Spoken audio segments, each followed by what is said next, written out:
نحمده ونصلي على رسوله الكريم أما بعد فأعوذ بالله من الشيطان الرجيم بسم اللہ الرحمن الرحیم الحمدللہ، تمام تعریفیں اللہ تعالیٰ کے لیے جو روز جزا کا مالک ہے اور نہایت مہربان اور رحم کرنے والا ہے۔ محترم حاضرین، آج میری تقریر کا موضوع ہے سورہ فاتحہ کی اہمیت۔ قرآن مجید کی سب سے پہلی سورت سورہ فاتحہ، اس کا مطلب ہے ابتدا یا کھولنے والی، کیونکہ یہی سورت قرآن مجید کا دروازہ ہے اور ہر نماز کی بنیاد بھی یہی سورت ہے۔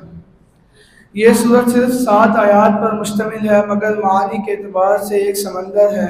اس سورت میں توحید، عبادت، دعا، اللہ کی صفات اور ہدایت کی طلب سب کچھ شامل ہے۔ آئیے میں آپ کو سورہ فاتحہ کا خلاصہ بتاتا ہوں۔ بسم اللہ۔ الحمدللہ رب العالمین، تمام تعریفیں اللہ تعالیٰ کے لیے جو تمام جہانوں کا رب ہے۔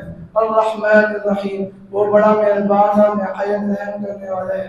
مالک یوم الدین، وہ مالک ہے روز قیامت کا۔ ایاک نعبد و ایاک نستعین، ہم صرف تجھ ہی سے مدد مانگتے ہیں اور تیری عبادت کرتے ہیں۔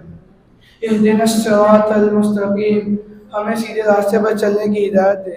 صراط الذین انعمت علیہم، ان کے راستے پر جن پر تو نے انعام فرمایا۔ غیر المغضوب علیہم ولا الضالین، نہ ان کے جن پر تیرا غضب نازل ہوا اور نہ گمراہوں کے۔ اس سورت میں ہمیں بتایا جاتا ہے کہ اس سورہ فاتحہ میں ہمیں صرف اللہ ہی سے مدد مانگنی چاہیے۔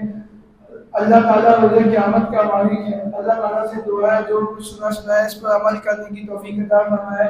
اللہ ہمیں سورت پر تو عمل کرنے کی توفیق عطا فرمائے۔ آمین یا رب العالمین۔ السلام علیکم ورحمۃ اللہ وبرکاتہ۔